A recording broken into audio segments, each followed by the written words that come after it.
Hello everybody, my name is Ann Théato and welcome to the Psychic Matters podcast, episode number 15. In the studio today is none other than psychic medium and astrologer Mark, the MidWest medium. Mark explains how mediumship and astrology have changed over the decades and why they will continue to evolve as time rolls forward. We can't do everything that the old mediums did, but we can't get rid of what they did either. In order to grow and evolve as mediums today and going into the future, we have to have a balance of understanding what mediums used to do, as well as doing our way, our unique way. How do we evolve? We have to be ourselves. We have to be ourselves and really take time to understand how we receive communication and also self-awareness with the human being. Not every medium is destined to do this for career or to teach it. And there's nothing wrong with that. There's millions of mediums on the earth. In this episode, Mark speaks about the importance of focusing on your strengths and not on your weaknesses. He'll tell you why your vulnerability works in your favour as a medium and how your own suffering helps your compassion. If you've always wondered about spirit guides or telepathy or how to read auras, Mark covers it all. This is an episode absolutely jam-packed with information from the brilliant mind and gentle soul of this incredibly knowledgeable gentleman. Ready? Let's go. In the Psychic Matters studio today, I'm joined by psychic medium and astrologer Mark, the MidWest medium. Mark, welcome to Psychic Matters. Thank you for having me. It's such a pleasure to be here, Ann. Mark, let me hand over to you and you can tell people who you are, what you do, where you come from, and the type of work that you do. So I'm a medium, a psychic, and an astrologer. My journey kind of professionally began in 2002. I am located in the Chicagoland area in the United States, hence the name Midwest, because that region is considered the Midwest of the United States. I started my career, oddly enough, doing palm reading. I can't say it went very well. In fact, the person that was supposedly going to hire me felt I looked too young because at that time I was 22. All of a sudden, the colors in her aura popped for me, which was the first time I've ever seen colors in the aura. And she told me immediately that she had to hire me. So I believe that was like a defining moment where I said, maybe I can do this for a living and maybe I can have my passion be a career. So. And what was that like? Sorry to interrupt you just at the beginning, but you say the colors of her aura popped for you. What did that look like? How did that feel? How did you sense that? It was incredible because I didn't believe in the aura at all. I had seen a book on it and I said, this is hotwash. To my surprise, when I get there to do a reading to audition basically for a job at my young age, and I had to look about 16, to be there, to be rejected. And then the colors appeared to me. They were so vivid and they were so real. It was as if they were in the room with me. I mean, I saw them clairvoyantly, objectively. I saw orange and purple on this woman's aura. And she said 2 weeks prior to this, a psychic came in here and said my aura was purple and orange. And I was freaked out. So I was amazed. I'm like, oh my God, I can't believe, first of all, auras are real. Second of all, you can actually see the colors. And third, that I think this is going to be something that I can do to make some sort of living with. And it's certainly something that I had passion for.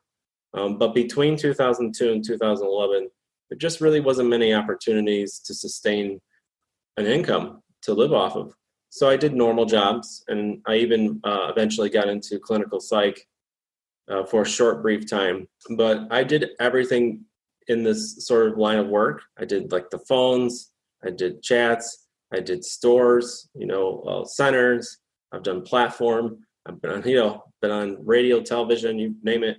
And they're all very different. They all have their own set of challenges. But I would think out of everything, mediumship is really my number one passion. Astrology is the second place, and I do love astrology. But if I have to pick one, it's definitely the mediumship.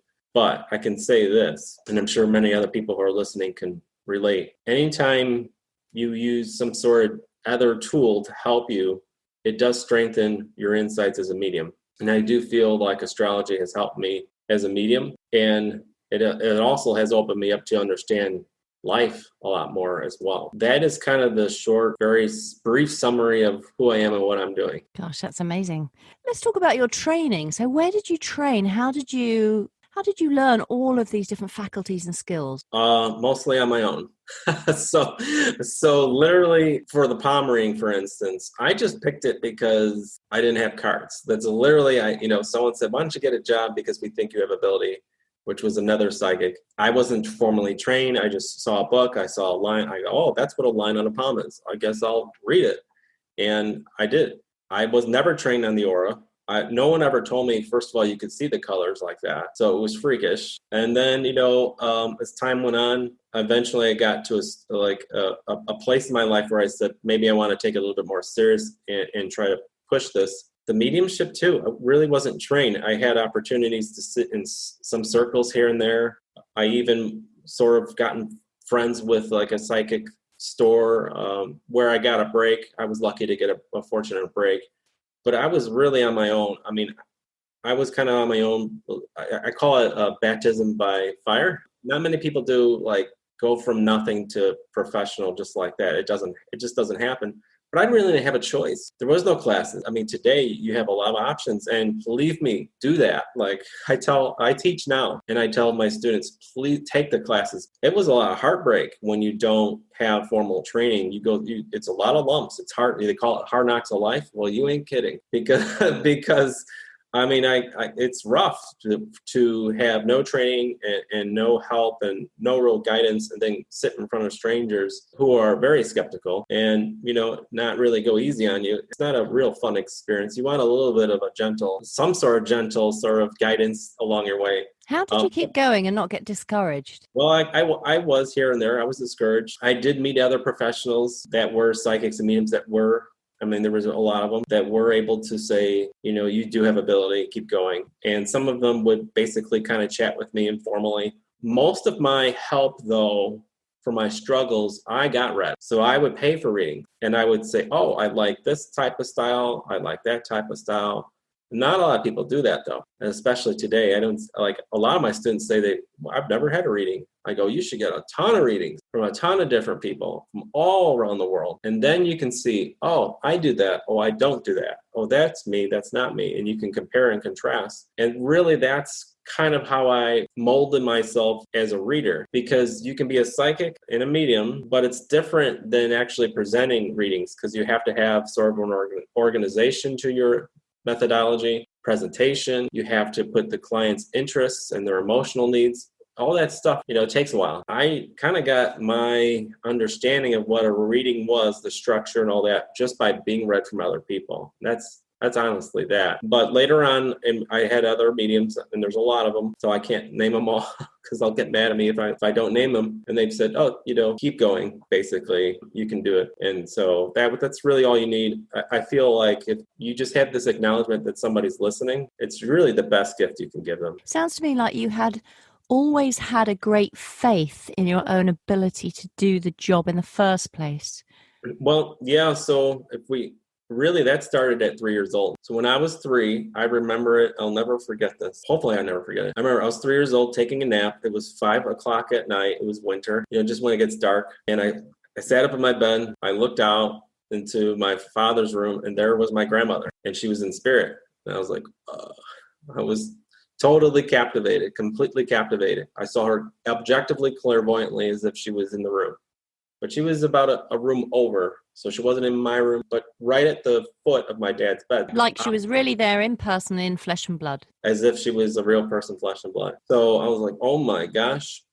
It was strange because I remember at 3 years old saying, she's not verbally talking, but she's talking. And now I know that to be telepathy. Now I know that to be clairsentience as well, the feelings, and also with the thoughts with telepathy and the clairsentience with the feelings that she was giving me. Because her jokes, like she was giving me humor, and I couldn't formulate this. I just was happy and I was laughing. And when I look back, I go, my gosh, my grandmother at 3 years old was training me in mediumship. And of course I went to my parents and I said, this is happening. And they kind of said, we don't think so. So I was kind of on my own. I was always on my own with this. because Did they say we don't think so because, oh, bless you, you've got a good imagination? Or was it because they didn't want you to talk about that kind of thing? it was imagination mostly. I have family members that don't believe that it's possible for mediumship to exist. My father really, I think it was like it's too good to be true. And so, he was kind of a tough guy. He was an iron worker. He had a really rough job. And he just said that's not possible. He believed in ghosts, but he could not believe that his family loved ones would ever visit and be able to talk to. And he had his own evidence that he never shared with me. Things appearing, apports, that's the word I was looking for, and stuff like that. And he never would share it, but would share it with his siblings. And I found out later, I'm like, oh my gosh, my dad had a lot of evidence of the spirit world and never gave it away to me. But I would hear her at 8 years old stomping upstairs, boom, boom, boom, boom, as if someone's like stomping on the floor above us, because we had 3 stories. And I would tell all my family members, I'd say, don't you hear this? Don't you hear the stomping? It's like someone's like trying to kick their foot through the ceiling that's how loud it was. And they're like, we don't hear anything. I'm like, what? How is this possible that I'm not just kind of hearing it, I'm hearing it. And then I realized my clairaudience was just kind of jacked up at that moment because I was a kid and I didn't really use it. I say like this ability, if you don't really use it, kind of builds. And then it erupts, and then you have this amazing stuff, and then it gets sort of like a tank of water. It gets used up, and so it builds up again, and bam. So I had those moments, and I distinctively remember how I was different, because at 8 years old they broke the sound barrier. There was a jet that flew so fast it broke the sound barrier. I heard that as if someone was yelling in my ear. I mean, it was real loud. And I said to my parents, I repeated their entire conversation. They were in the kitchen. I was in the living room. So I was using my ability that way. And they were like, how does he hear us? We're whispering. Then secondly, they said to me, why did you drop that box on the floor? And I said, I didn't drop a box on the floor. It was the sound barrier that was being broken by a jet. That was, miles away. We're talking hundreds of miles away or whatever. And they said, no, it sounded like you dropped a box. So I realized, oh my gosh, their level of hearing the sound barrier is like a tenth of what I heard. So my clairaudience could hear in the physical world, and then I could hear them as if I'm in the room 2 rooms over, them whispering as if I'm right next to them. It was freakish, but that was the discerning moment. I go, okay, here's an example of something in real life, breaking the sound barrier, where I hear it like it's going to hurt my hearing and ruin my hearing. It was so loud, where they're hearing it like as if somebody accidentally dropped a little box on the floor. Yeah. So that moment I go, maybe I'm a little bit different than these people. Wow. At 8 years old. Yeah, at 8 years old. And then it would quiet down like most teens. It kind of quiets down, and it came back again about 18. And then again at 20, I was read by a famous psychic detective. His name's Bill Ward. Bill Ward. I didn't know it. Something came over me to go to him. Something came, but I didn't know why. But it was just a knowing, He read me and predicted so many things that at the time I thought were ridiculous. He said that I would get into martial arts, which I thought was kind of dumb. He said I would specifically get into Taekwondo. He said I would get into Buddhism, that I would learn how to meditate, quiet my mind, and I said, none of that's true. I only want to party and forget about this world. That's all I wanted to do at the time. And then here we are 2 years later. I'm into Taekwondo, learning Buddhism, learning how to meditate. And I got my psychic job 2 years later. I mean, it was amazing, but I learned so much from that reading. I did understand and look at his presentation. I did see how he organized. I didn't like some of the things he did, and I loved the other things he did. So just from that one sitting, it pretty much, was 80% of what I needed basically for the rest of my life. And it was like some of those old school readers, and I don't know if you've had a lot of readings from them, but they go for broke. I mean, they swing for the fences. If it might sound crazy and wild to people, but they just throw it out. And that was something that really gave me courage. I mean, today mediums will play it safe, and they'll hunt for evidence, right? they'll only want to read if they know for sure it's going to be an awesome reading or awesome evidence. If it's generic, they won't even attempt it. And that's not how it was. When it was old school, it was like whatever's coming out of our mouths as an old school reader from 50 years ago, whatever. They always believed it was magnificent. It was immaculate, no matter what it was. They had blind trust. And I've always kept that. And I try to give it to new mediums today. Just have blind trust that whatever comes out of your mouth is golden. It's divine. You do have to give what you get, don't you? You can't censor it in your mind and filter it through and say, I'm not going to say that because it sounds ridiculous. And I learned that the hard way. And you have to be okay with generic too. Yes. But they're not. If you look at a lot of memes, especially, we have social media and a lot of different ways to see mediums around the world. When they're doing contacts, they'll have one communicator and there's a lot of great evidence, but they may bring in another spirit or two, and it's just an acknowledgement. So, but this is breakthrough stuff for a lot of mediums because they don't get that. If they bring in an uncle, they think, oh, I got to give 100 pieces of evidence to define this uncle, even though my main spirit communicator was grandmother. It's like you could just, maybe the uncle just wants to say hi in an acknowledgement. Happens all the time. And then, and bring in another one. And then maybe grandma has more evidence to say. But that's a big struggle. And I feel like, if anything, if classes are out there, they should be trying to it should be confidence. It should be, and being okay with generic, because spirits are people, Yes. They're still people. They have a decision and choices if they want to give generic or amazing evidence. You have to be fearless as a medium, don't you? You have to just be completely fearless and trust. Don't trust the human beings. You trust the spirit world. Absolutely. I mean, it's brilliant, because what is a no anyways? If I say to you, if I describe to you your relative and you say no to it, how do we know that's a real no? Maybe the person receiving the reading doesn't know or forgot, and it's not really a true no. Trust the spirit first and the person getting read last. Yeah, exactly. I remember giving this mediumship reading. I was doing a demonstration of mediumship. I think in America you call it a gallery reading. Is that right?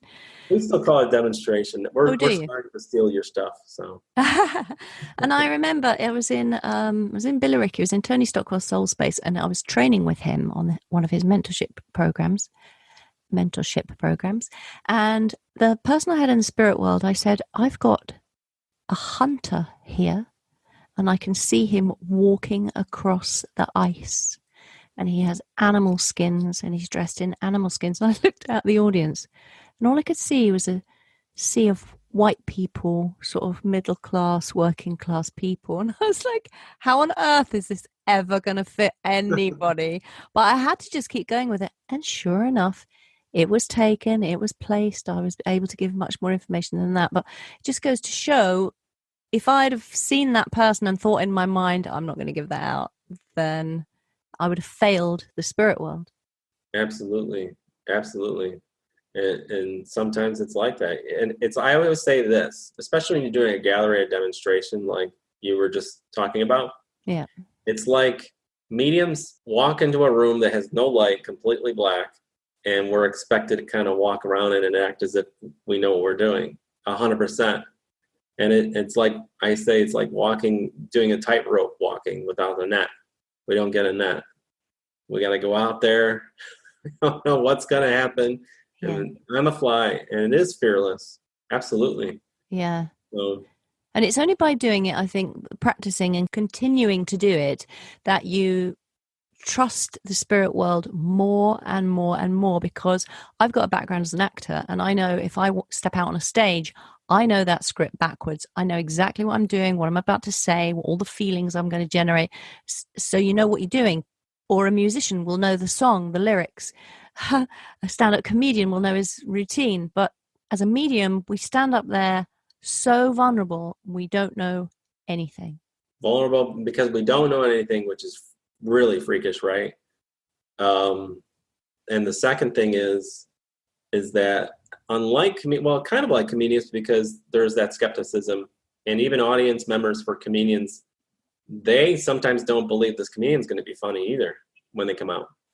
So it's a good analogy that you're using, because I studied a lot of comedians to see parallels between mediumship and stand-up comedians, and there's an awful lot.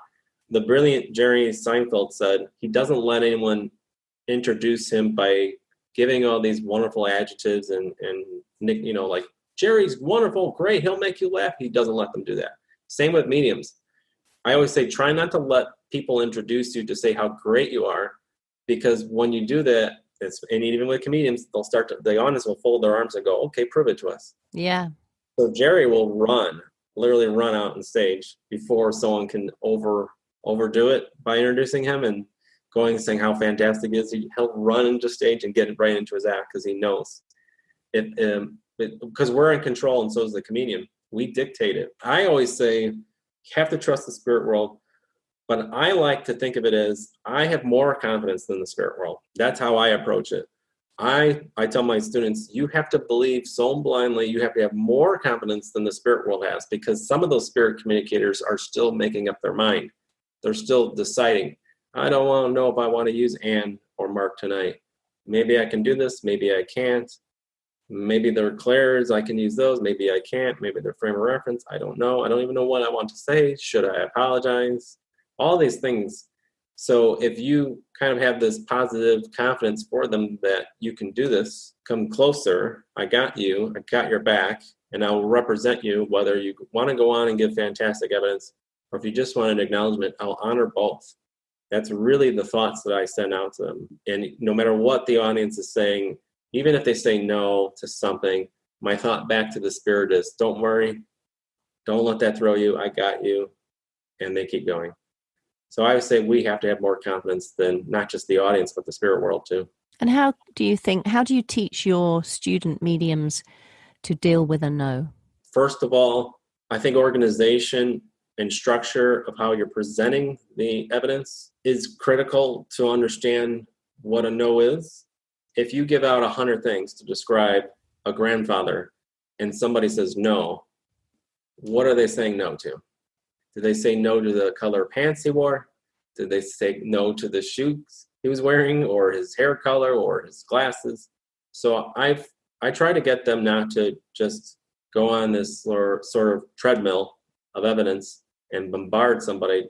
Either you go one by one or a few things, and that way you can kind of see and navigate through those no's. But first, we don't know always what a no is when we're getting it. And I always say mediumship isn't perfect. If I describe you today or a spirit today, and let's say 9 out of the 10 things were absolutely correct, and they're super detailed, but one thing doesn't make sense, don't throw it out. Don't say, like if I'm a carpenter, but I wore blue shoes my whole life, and I did headstands before I got into work, that's pretty unique evidence. But I said, his car was red, but it was really brown. Are you really going to throw away that's the grandfather? And it's not my grandfather. He drove a bro.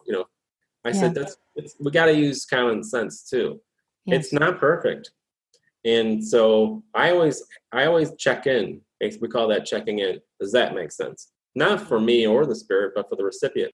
Because I know it's all meant to be whatever I'm giving. But I want them to still sort of be with me and not be over inundated with all this information as well. So there's a lot to the no's. I think organization's one. And secondly, don't let it throw you. Just keep kind of going and see where you're at. Do you still see your grandmother? It's a great question. Oddly enough, she came through to me last night. No way. So it's funny because I'm sure she's connecting with you right now for you to ask me that. To tell me that she'd be and this morning too. So I know she's in this room. She comes through a lot in readings. She loves using mediums. She also was a reader. Was she herself? Yeah, she was. She was. She read cards and she read tea leaves. But she only did it for the family and friends. And I was never told that. I was told that only maybe 9 months ago.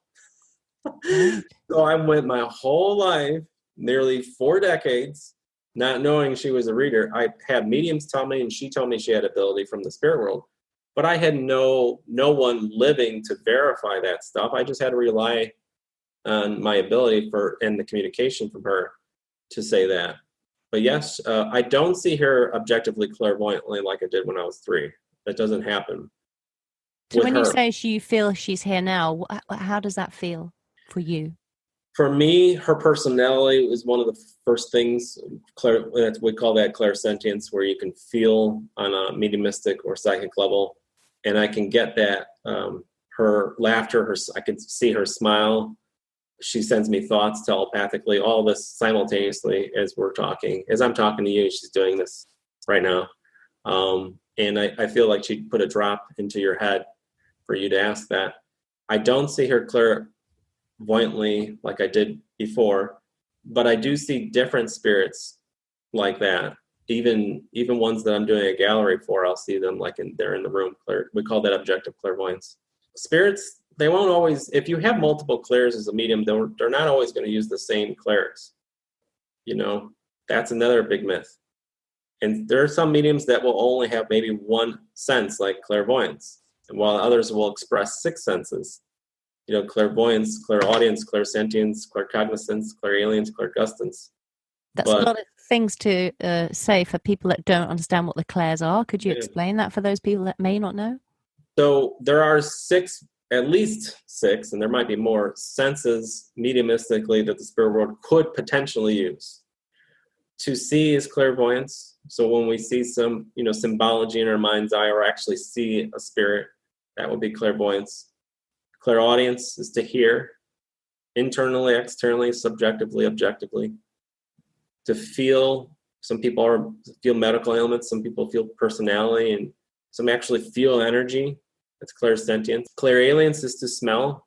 When you're smelling perfume or cigarettes from the spirit world, that would be clairalience. Clairgustance is to taste. And in fact, the first time I knew I had clairgustance, I was invited to do a paranormal ghost hunt in all these mansions. And they took me into a room and I tasted pennies. And it felt like that. And there was 6 homicides. Because to me, blood tastes like pennies, that copper feel. And they said, absolutely, young man. How did you know there was 6 murders here? And I go, if I was to explain it to you, we'd be here all night.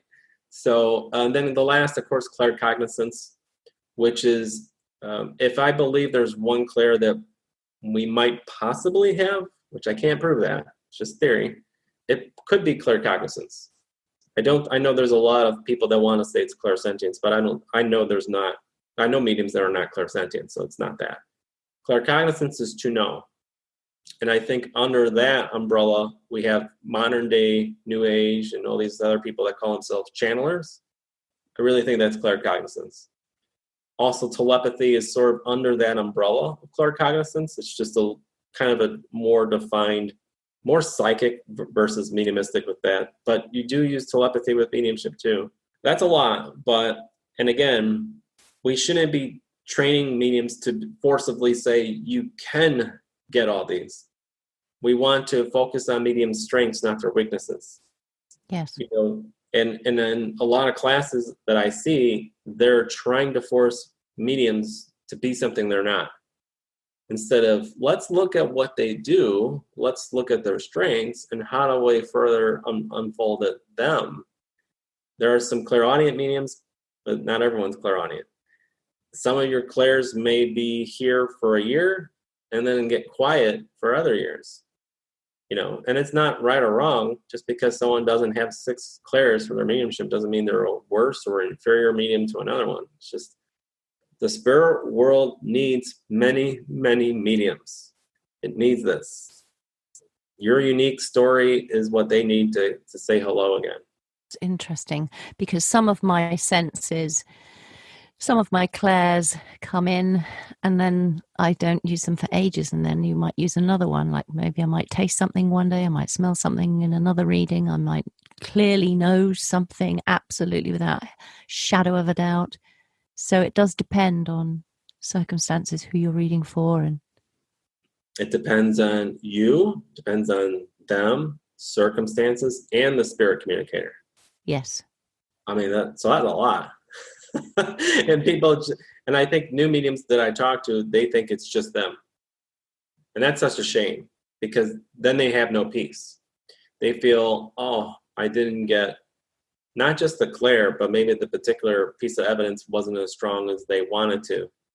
But how do we know that's not the will from the spirit communicator?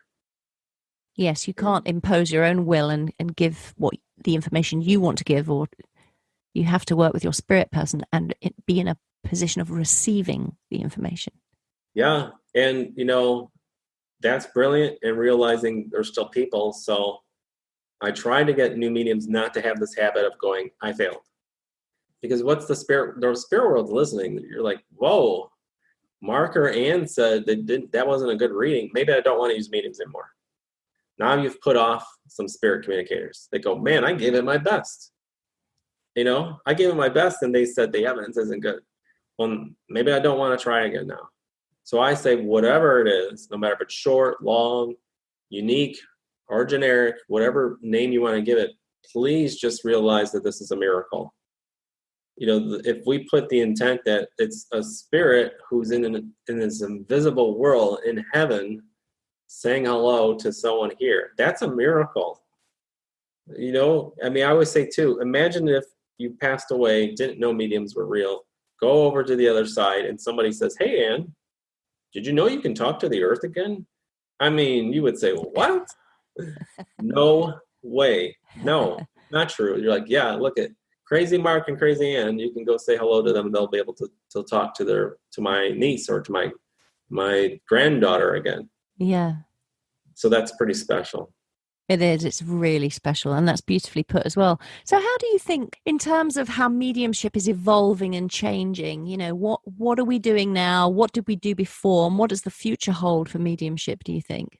Oh, a lot. So it's taken me a long time to realize this, but we can't do everything that the old mediums did, but we can't get rid of what they did either. In order to grow and evolve as mediums today and going into the future, we have to have a balance of understanding what mediums used to do, as well as doing our way, our unique way. How do we evolve? We have to be ourselves. We have to be ourselves and really take time to understand how we receive communication, and also self-awareness with the human being. Not every medium is destined to do this for career or to teach it, and there's nothing wrong with that. There's millions of mediums on the earth. I saw a study or a poll once. They said there was 1.5 to 2 million mediums on the earth currently. That's a lot, but they're not all meant to go on to be on a platform or demonstrating in front of audiences. And that's the thing, so the most important thing is self-development. We call it self-awareness. Every medium throughout history, this is why history is so important, in every corner of this world, if they found a medium in their family, it doesn't matter where they are on the earth, they would put them somewhere like reclusion or something like that. And why? So they can get quiet. Why is quiet so important? Well, it teaches you to listen. And as a medium, you have to listen, because it doesn't work any other way, right? Secondly, understand them as human beings, a shadow self, their insecurities, what they don't like. If you're not good at drawing or painting, if you're not a good singer, there's nothing wrong with that. You need that, because it strengthens your strengths. We understand what we love by what we don't love, so suffering, it helps compassion, the inter-art. Every medium throughout history has told us this, but I felt when I came into this line of work, that wasn't being promoted. It was all about, what could I do? And this is a power, and this is great. But there was no self-awareness, there was no self-development. There was none of that. It was just, it was just kind of using the ability, and that was it. But that's nice, but it won't sustain you for the long haul. So self-awareness, self-development, knowing yourself, what is your passions? What are your hobbies? What are you looking for in relationships? What are you doing for your health? And being okay with the fact that you're not perfect, and, whatever you're not good at in your life, whether it was math, or if it was fixing cars, or if it was whatever it was, you remember those things. Because it really helps you to really look at, especially as a medium, you have this ability that you're basically part of a miracle. Well, who cares what you're bad at, right? Who Right. cares? You don't see the opera singers, or even your analogy of actors or stand-up comedians beating themselves up at night, if they can't do math, or if they can't wash the dishes as good as their partner, or whatever these other things are that we all as human beings do. I mean, if we're really going to evolve in mediumship, we have to go back to really getting quiet with ourselves every single day. Whether it's going out in nature or going into your room and getting quiet, there should be there to understand the human you, and then have spirit be able to talk to you too. Because the human and the divine have to agree. It can't be, I'm doing this because my spirit guides told me to go on the platform. No, that's not true. It has to be you, the human being, that says, I want to be a platform medium because I love it, because it speaks to me. Not because it'll make me money, not because it's a competition, because you'll be at a roadblock the rest of your life if you do those things for that as motivation. So self-awareness, developing and transmuting the shadow self, then figuring out how different you are, how unique you are as a medium. If you stay true to those things, will continue to evolve. What do you think the future holds for mediumship then, Mark? I think it holds this sort of bridge between not just skeptics and cynics with mediums, but I think mediumship will start to evolve in a way where it's less about the fire and all that. There's a little bit more substance. There's a little bit more about the compassion and how it can help and how to inspire people, and less about the secret passwords, and less about what was their favorite hobby in 8th grade and give me the lottery numbers. A little bit less about that stuff, more about the education, the realistic expectations of mediumship, that it's not perfect, that it can be very helpful, not only to help you over grief, but also inspire people to also be themselves. Because even if you're getting a mediumship reading and you're not a medium, being part of that process is inspirational, that you might want to go on and be a writer, or you might want to go on to be a chef, whatever that is. That's the unique thing about, I think, being a medium, is that you are vulnerable, like you mentioned earlier, on a platform. And some audience members will say, I don't know where I stand on this mediumship thing, but you were able to do what you do and your talent. Now I want to do it. Now I want to do my thing. I want to be an actor, or I want to be a chef, or I want to be a painter. I didn't have that before. I didn't have that inspiration. But seeing you go out there and doing it because you love it, regardless of the haters, that's inspiring to me. And I really think mediumship is about inspiration. I know not a lot of mediums believe that. They believe it's to prove that life continues. I think that's second.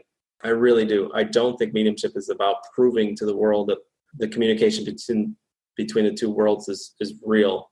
I think it's about inspiring people, inspiring them to be unique and be themselves. See, I find that fascinating, because I often think, if we truly can communicate with the spirit world, which I 100,000,000% believe we can, surely there has to be more we can do with this skill than just give messages from grandma.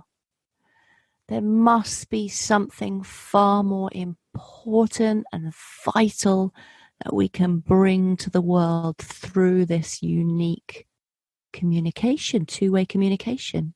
And when you talk about inspiration and how we can be inspired here, whatever our career, whatever our job, I think you're onto something there, Mark.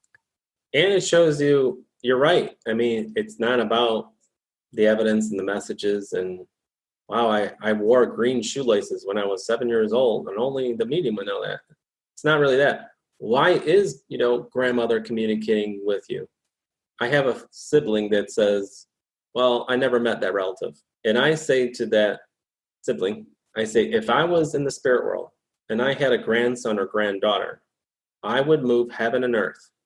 I would move heaven and earth to say hello, no matter what, even if I didn't meet them. I know I would. Maybe you're different, but you're not over there. So when you get over there, it's a little different. If you're over there on the other side and you go, I can help the earth again using this medium, to show them I still care. That means big picture is we're supposed to care. If they're on the other side, which we all kind of say is this wonderful place, and they still think about us, what does that mean? The big picture is we really are supposed to get along. That's the true inspiration, that this planet has to be humanitarians at some point. We have to get closer to that. And I think that the other component to being a medium is being a humanitarian. And I really do think if you look at history of all the interventions from the spirit world, going back to Joan of Arc, even in World War I, World War II, there was intervention from the spirit world to mediums because it matters. This world matters. What we're doing in this lifetime matters. I was taught and told from the books and from other professional psychics when I first got in that life for mediums and psychics, this is just like school. That's all it is. And they were very adamant about never reincarnating because they said this life in the physical world, just school. It's not school. It is school. You can learn, right? But this is important. It's not just, well, I'm here and I'm just waiting out my time and I'm going back to heaven and that's it. If they're intervening, if they're using us as mediums, that has to mean this life matters much more than just, let's just get through it. You know, it was such a heartbreaking thing for me to hear from others reading books. It's in books from, you know, some other psychics that came before me and there are ones, and I get it.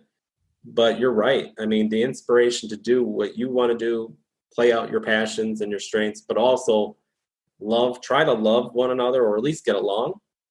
I think that's really why they intervene on a big global macro level. I think that's really the true intervention there. That's beautifully put. So talk to us, Mark, about astrology, because you mentioned that that's your second love, your second passion. Tell us about that. I don't know. I know a little bit about astrology, but I don't really know about it. So tell us how that works for you and what your passion and why you're so passionate about it. Well, I think for many of us, me included, maybe even you, astrology was something I thought I vaguely understood, but it really never made a lot of sense. And then one day, another medium said, you know, you're really going to have to just let your spirit guide your life. And I said, okay, I'll do that. I'll let my spirit guide my life. My spirit, the divine in me. All of a sudden, astrology made sense. And then all of a sudden, I started to channel astrology, where I would get a lot of insights, a lot of things that it's very unconventional stuff that I found in astrology. Astrology is just another way to understand our lives. Astrology is a clock. Our lives really are symbolic through mythologies, and astrology shows how these mythologies will play out in a very unique way, specifically in different areas of our life. The mythology of Jupiter or the sun or Venus, and what area of life of these things are going to play out, and how much or how little. It's an algorithm. I always say astrology is an algorithm because it's the job of the astrologer to figure out what's the code for Ann, what's the code for Mark, what's going to make them the happiest, what is their relationships going to be like, what is the struggle. And so astrology, like mediumship, has to evolve, just like the mythologies have to evolve. We have to evolve all these things. And mediumship has changed dramatically. The planets are not the same as they used to be. In fact, there's a lot of planets such as Saturn and Pluto that were looked at as very maleficent, especially in ancient times. It was like, bad Pluto, bad destruction. Pluto still can destroy, but it's for our highest good. It changes. You know, tarot, you have that death card, the tower card. We go, oh my God, scary. Now we know it's changed, right? So there's an evolution. And astrology, just like mediumship, it's whatever the level of consciousness of the astrologer brings to the chart. Mediumship, your level of being humanitarian, if you can get there, at least try to, it will really strengthen your mediumship and really strengthen the communication there. Same thing with the astrology. If you can kind of do some self-awareness work on yourself and incorporate a little bit of that compassion with astrology, looking at things objectively, not subjectively, to say, let's look at this from a higher source, because they say the greatest form of intelligence is to observe without judging. And I think that's God, right? So if you're looking at circumstances in your life, a flat tire, is a flat tire bad? Maybe, and maybe it'll cost you money, but maybe it saved you some heartbreak. Maybe it stopped you from going into traffic that was another collision or something else. That's how we have to approach astrology too. We look at Pluto and Saturn. Oh, they're bad. No, they're not. Saturn defines things. They say Saturn is going to make it depressing or sad, whatever it is. Say it's in your 10th house, which is career. Oh, Mark's going to have a sad career. That's what they would say before in ancient times. Now we know is no. Saturn defines things. It reduces things to get you specific. This is what I want to do. I want to be specific in career. I don't want to be a painter. I want to paint door handles. It's defining it. And that's what Saturn does. But before, we had a different level of consciousness. Same with mediumship. If you go back hundreds, if not thousands of years, they had a different level of consciousness. We do, and tarot, I'm sure a lot of your audience is listening that do tarot. It's changed a little bit, how we do that. Mediumship has changed. And so astrology has to too. It's this constant evolution. I have no idea what's going to be like 1,000 years from now, astrology, but it's going to be a lot more intricate. We're really new to using asteroids. That's a new thing in the last half century or so. So that's a really new thing to broaden it. And because honestly, scientifically, we've only known asteroids over the last, couple centuries as well. A lot sooner than, they're a lot newer to us than the planets are. Recognizing them, naming them, and all that. There's the mythologies in asteroids is out of this world. We give names of gods and goddesses through Roman and Greek and Egyptian to asteroids, but we also give names because whoever found and discovered the asteroids would name them after their kids or their romantic partner, and you can put those in charts and mean something to the person getting read. So it's wild, it's endless. Just like mediumship is endless, astrology truly is endless of where it could take us and to understand ourselves. But the same time, it's not perfect. We call these things occult. It means secret. It doesn't mean you're going to get all the secrets. It just means secret. So it's not easy. Even for us who can see the unseeable, we're not going to see everything. And it doesn't matter. Like what we see as mediums and astrologers is good enough to get us where the person needs to be. That's really it. If somebody then, for instance, me, and probably many listening, want to delve into and explore astrology, it seems to me like such a vast topic. I wouldn't even know where to begin. And also I feel a bit disheartened even looking into it because it seems so vast. What's the point? I'll never learn it all. So where do we start? How do we get to know more about astrology ourselves? I have a different approach. I say start wherever you think it's fun, wherever that is. Okay, if it's the sun or if it's the planets, start there. Okay. What brought you into astrology in the first place? What was fun about it? So if you're like, well, I thought it was cool that, Jupiter and Pluto mean something, then start there. Dive into that, through your own research, through your own education, and, explore that. And that might take you to the other stuff. Start where your heart is, because that will be sort of this driving force to figuring out all the other stuff. But don't start where somebody else is telling you, because it'll never go right. Start where you're interested at, and then it'll grow. Just like mediumship, if you're clairvoyant, you don't start with clairaudience, right? Because if the spirit world appeared before you, you saw it. So you wouldn't say, I can't hear you. You would say, wow, I can see grandmother, I can see grandfather. Same with astrology. Wow, I thought that was cool that the sun means confidence and it's our goals and it's our driving forces, who we're becoming. That's cool. Or my mom, who will always say, I'm so attracted to the moon. Look at the moon, study the moon. Why do you like it? What is about it? Just explore that, and that might take you down the rabbit hole to further understand it.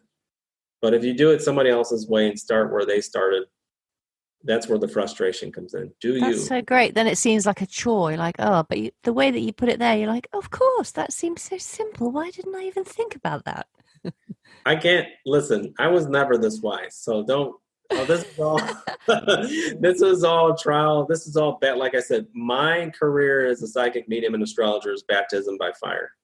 So it was all about learning on the fly. So before we go, I want to ask you one more question, and then I want you to give everybody an exercise, if you would.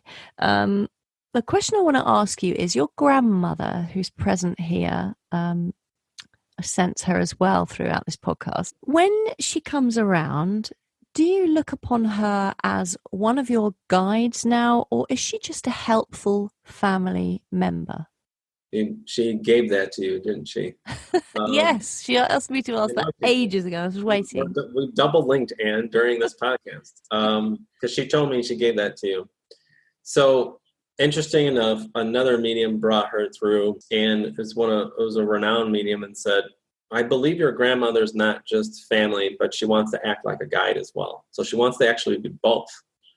So this is a great question because, again, starting out back in the late 90s and early 2000s, I would read these books and they would say, Mark, spirit guides cannot be family. They are spirit guides and they are so awesome and unbelievable. They're spirit gods and your grandparents can't be spirit guides, all this stuff. So like these rules, right? And then you get down to it and you realize, what is a guide?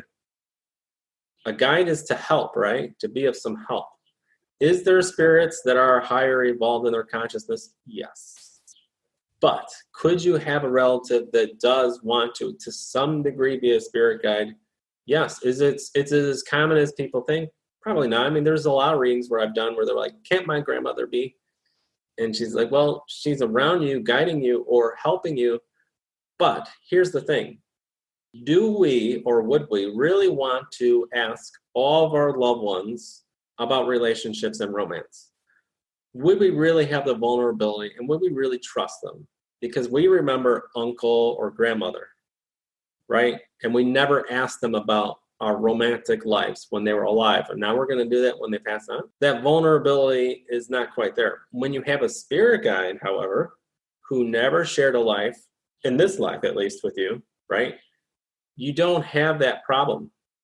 You can be vulnerable, very vulnerable.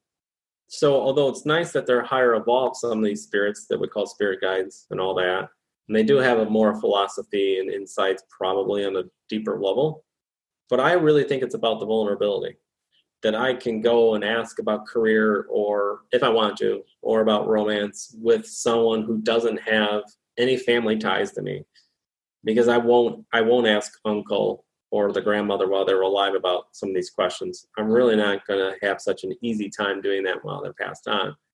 But because we've double linked, this particular grandmother wants to do that for both of us. So.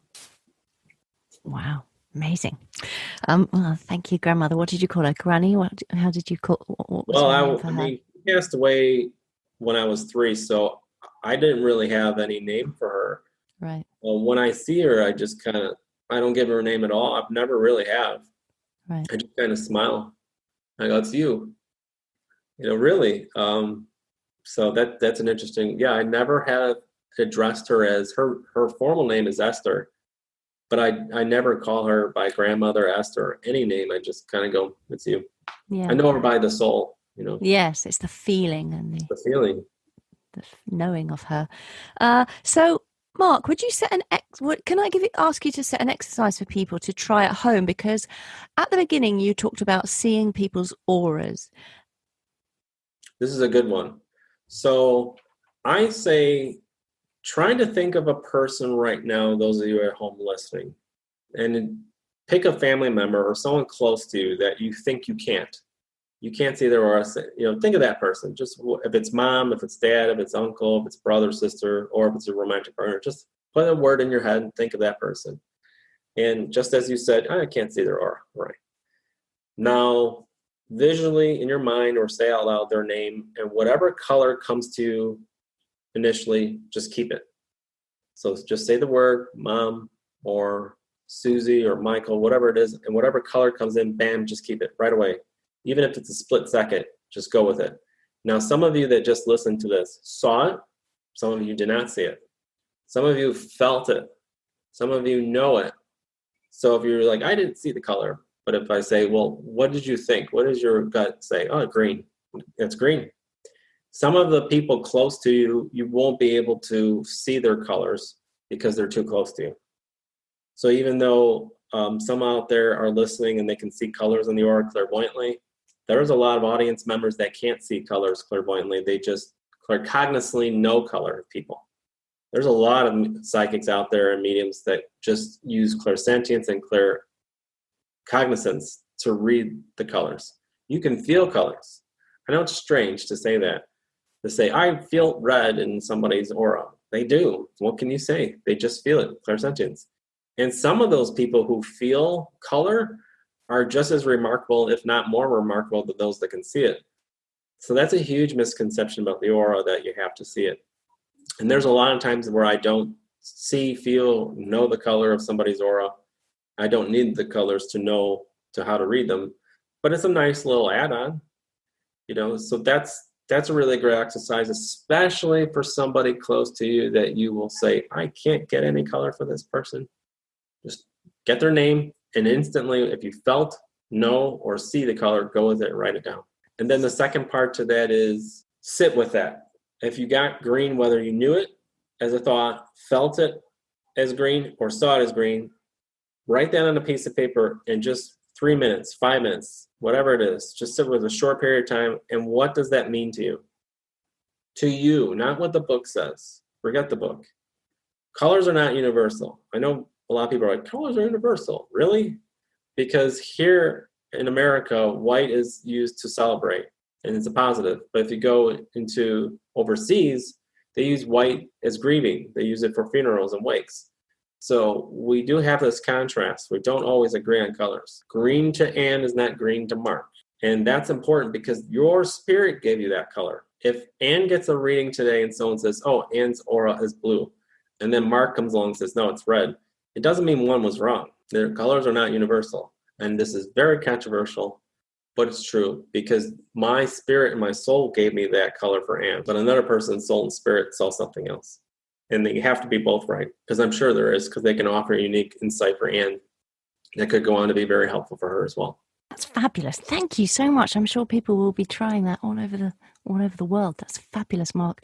Tell us where you can be found on the internet. People want to have a reading with you. They want to get their astrological chart drawn up by you. So tell us what you're offering, if you've got courses coming up. So I'm always teaching, and I'm teaching right now, and I usually teach every single month, 12 months out of the year. I teach beginning mediumship, advanced levels, even professional levels of mediumship and psychic development. I will be teaching astrology at some point. So all the stuff can be found on my website at markthemidwestmedium.com. My email address is on the website. You can contact me there. I do offer a lot of different types of readings as well, all through Skype for anyone around the world. There are psychic and mediumship readings that I offer as services, and I offer a lot of different types of astrology readings as well. So if you're willing and able, please contact me through there. My passion is demonstrating mediumship. So, that's what I really love to do, whether it's in front of an audience, in person, or whether it's virtually or whatever it is. And I know, Mark, also that you've just been on television, and tell us about that. So yes, I was just on VH1's Black Ink Crew Chicago. It's broadcasted worldwide. That aired July 13th, 2020. And it was an amazing experience. They treated me as a medium with a lot of respect. That's good to hear. That's great to hear. Yeah, that was one of the things that I just kept saying to myself. People were asking me, like, what am I thinking? The only thing I thought of the whole time was, I can't believe how well I'm being treated.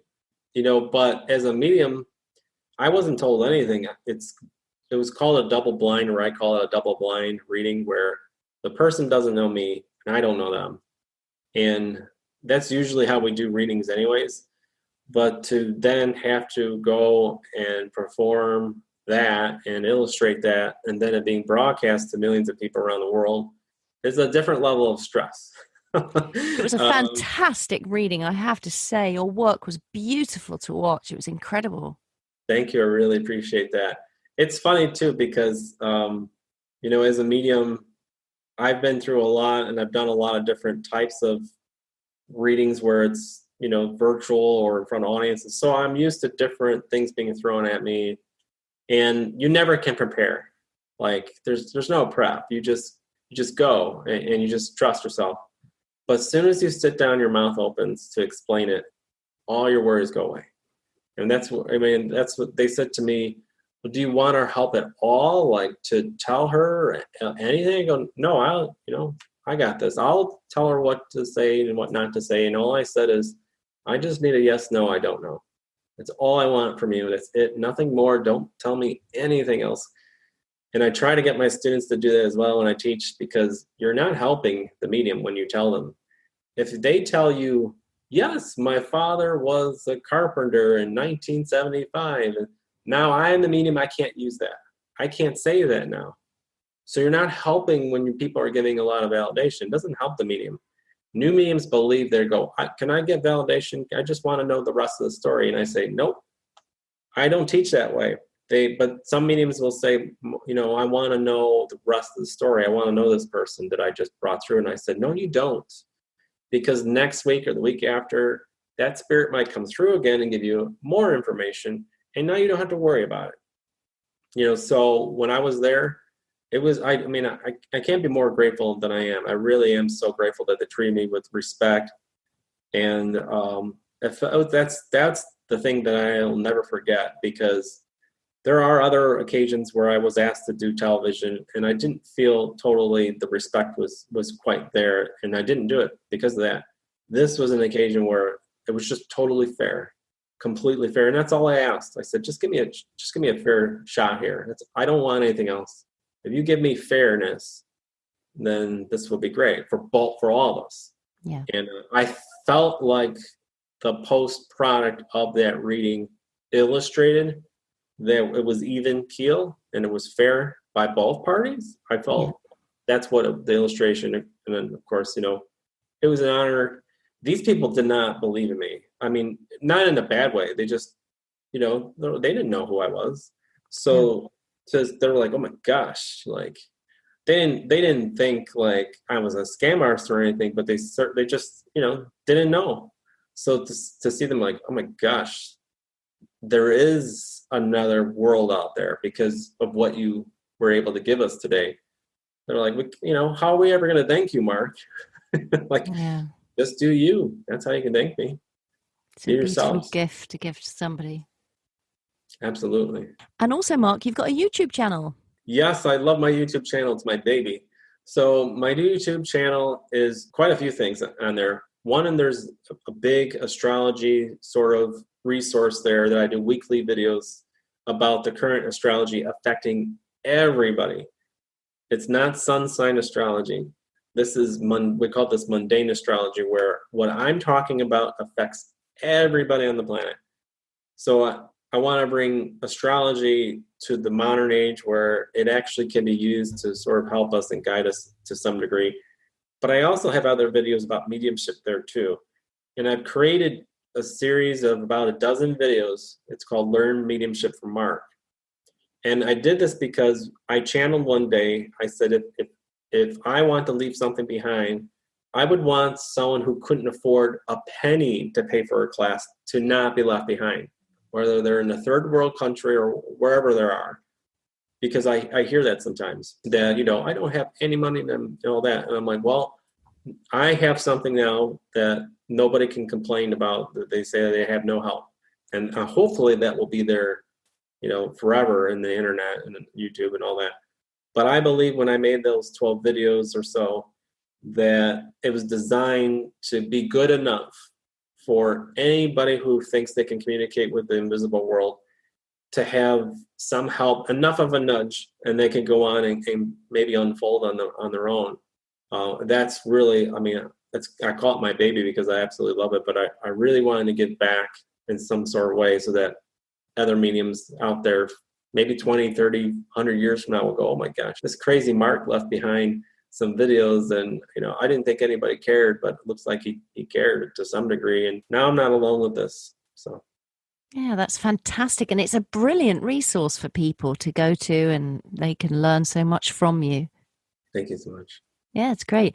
Mark, thank you so much for coming on Psychic Matters. You've shared so much information here with everybody and been so generous and kind and fascinating to talk to. Thank you so much for coming on the show. Thank you, Ann. I really appreciate this. I'm so grateful. So thank you for having me on here. It's a pleasure. Well, that was psychic medium and astrologer Mark, the MidWest medium, doing some incredible work out there in the world. All the links and resources mentioned in this episode can be found in the show notes, plus a full transcription, and those are over on my website, www.anntheato.com. So head there and you can pick everything up. Now, I have a training course you might want to join, starting this Sunday, 16th of August 2020. For those of you interested in learning with me online, it's called How to Build a Strong Psychic Foundation. Check it out on my website. It's £100. It's a 4-week short course, couple of hours a week. It's easy to fit into your schedule. There will be a short talk from me and then plenty of exciting psychic exercises to try out with other students from across the world, and time for plenty of feedback and Q&A, so do consider joining me. And as I say, all the details are on my website, anntheato.com. And for those of you listening to this in the future who might have missed out on this particular course, do keep an eye on my website where I will be announcing all of my online courses, and I hope that you will consider joining me on one of those. It'd be great to meet you guys. It just remains for me to say a very big thank you to all of you. I really appreciate you, and thank you so very much for listening. Have a fantastic couple of weeks, everybody. Try out the exercise that Mark gave about feeling and seeing other people's auras, and let us both know how you got on over on the Psychic Matters Group Facebook page. Until next time, my name is Ann Théato, and thank you for listening to Psychic Matters.